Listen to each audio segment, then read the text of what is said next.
Para esta actividad yo entrevisté a Alfonso Petersen, un tapatío que estudió en el Tecnológico de Monterrey la carrera de animación digital y actualmente trabaja en un estudio de animación en Los Ángeles. Em, Él anteriormente ya había trabajado haciendo diversos comerciales, incluso hizo una animación para el Tecnológico de Monterrey y había trabajado también para la empresa Éxodo Animation Studios. Bueno, en sí ya estudiaste animación digital, pero más o menos en qué consiste la carrera. Bueno, animación digital es una carrera para personas que se quieren dedicar principalmente a dos ramas. Una de ellas es producción y la otra es videojuegos.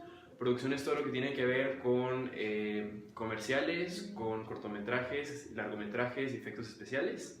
Y lo otro que es videojuegos, que tiene más bien que ver con programación y todos esos productos en los que el usuario presiona botones o interactúa con el producto. Ok, ¿y esta carrera en dónde la estudiaste? Aquí en el TEC de Monterrey, Campus Guadalajara. Ok, y en sí al estudiarla, ¿cuáles fueron las materias que son como obligatorias y cuáles son pues extras, pero que sí recomendarías como estudiar? Pues por ejemplo, materias que yo tomé serían animación 2D, animación 3D, stop motion, modelado digital, escultura digital, que tienen que ver con realizar producción, ¿no? Luego está el de cómo ejecutar los proyectos, que sería por ejemplo dirección de arte, producción. Está lo que tiene que ver con las historias que narran tus animaciones, por ejemplo, narrativas audiovisuales y guionismo. Y finalmente las de videojuegos, que llevas aproximadamente una de programación en cada semestre. Okay. De cuáles son obligatorias y cuáles no depende mucho de qué te vayas a dedicar. Okay. Sin embargo, yo siento que está padre el TEC de Monterrey, que como que te dio un poquito de todo. Y aunque, por ejemplo, a lo mejor no te gusta nada la programación, como a mí no me gustaba, pero creo que sí es importante Sí. como tener un conocimiento básico. Ok, y entonces, bueno, ya que dijiste que hay dos ramas, más o menos, ¿cuáles, o sea, qué aspectos dices que son realmente necesarios para estudiar como animación digital? ¿O depende más bien de qué rama quieres estudiar? Sí, depende mucho de la rama, pero al final siempre resulta que digamos que a veces tienes que pasar un poquito al otro lado, ¿no? O sea, yo, por ejemplo, lo que me dedico es modelado 3D. En el modelado 3D yo lo uso para animaciones tipo producción, como comerciales y cortometrajes, pero también de repente puede llegar un trabajo a la empresa que sea como de que, oye, necesitas hacer modelado, pero para videojuegos. Entonces siempre tienes que tener un poquito como idea de cómo hacer ambas cosas. Ok, y ahorita ya que mencionaste la empresa en sí, los trabajos son más bien como en equipo, tú haces esta parte y otra, o es como por trabajos cada persona y al final se junta, o cómo funciona.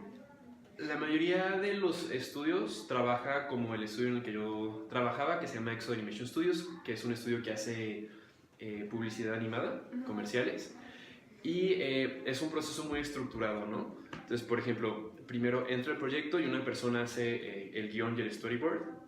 De ahí se pasa al concept artist, que es la persona que hace el desarrollo visual por medio de dibujos y sketches rápidos.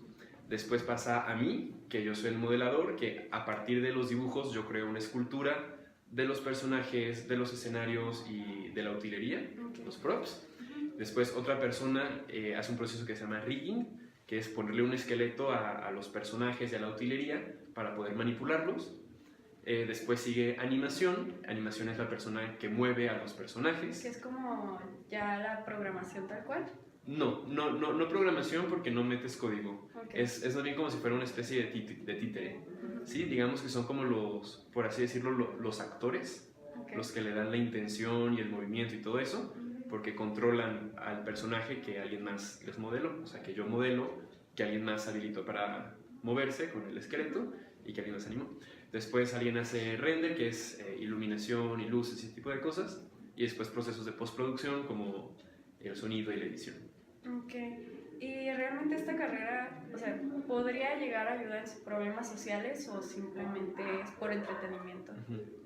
Pues mira, esta carrera no es así como medicina, de que estás salvando una vida o algo, Pero definitivamente, bueno, la empresa en la industria de la animación en México está creciendo, ¿no? Entonces, una empresa aporta porque a la hora de estar como dando empleos, pues hace que más gente tenga dinero, eso activa la economía y pues un país con la economía activa, pues la verdad es que todos salen beneficiados.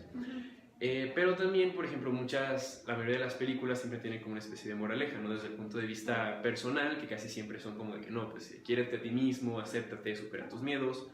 O también que tiene un mensaje un poquito más sociocultural, como por ejemplo la película de Zootopia, que básicamente es como de, no, pues respeta a tu prójimo y trátalo como quisieras que te trataran a ti. Sí, y así, pues alguien que quiera estudiar animación digital, ¿cuáles como características o habilidades tiene que tener? Pues lo primero que nada tiene que ser alguien muy apasionado de su carrera. ¿Y por qué apasionado? Porque la verdad es que o sea, si no te apasiona lo que estás queriendo aprender, vas a hacer como lo mínimo indispensable para pasar la tarea y ya. Y la verdad es que o sea, si quieres que te contraten en un ámbito de animación, de verdad tienes que ser, o sea, tienes que ser bueno, ¿no? No tienes que ser igual que el resto de tu generación. O sea, tienes que elegir como tu área de qué te gusta y a eso echarle todas las pilas y, o sea, como que encontrar tu pasión y ser muy autodidacta, ¿no? O sea, tienes que encontrar como tu tiempo libre para seguir aprendiendo, para seguir mejorando, para seguir practicando. ¿Por qué? Porque no puedes llegar a una empresa y decir, oye, quiero que me contraten si otros 10 estudiantes tuyos traen el mismo trabajo que fue la tarea que les dejaron en el primer semestre, ¿no? Pues en el primer parcial. Entonces, pues sí tienen que ser muy autodidactas, tienen que tener un ojo crítico como para, o sea, tanto darse cuenta de qué es lo que haces bien y qué es lo que haces mal en tus trabajos y en los de los demás y en la gente que admira y así para ir mejorando y pues seguir desarrollando como tu arte.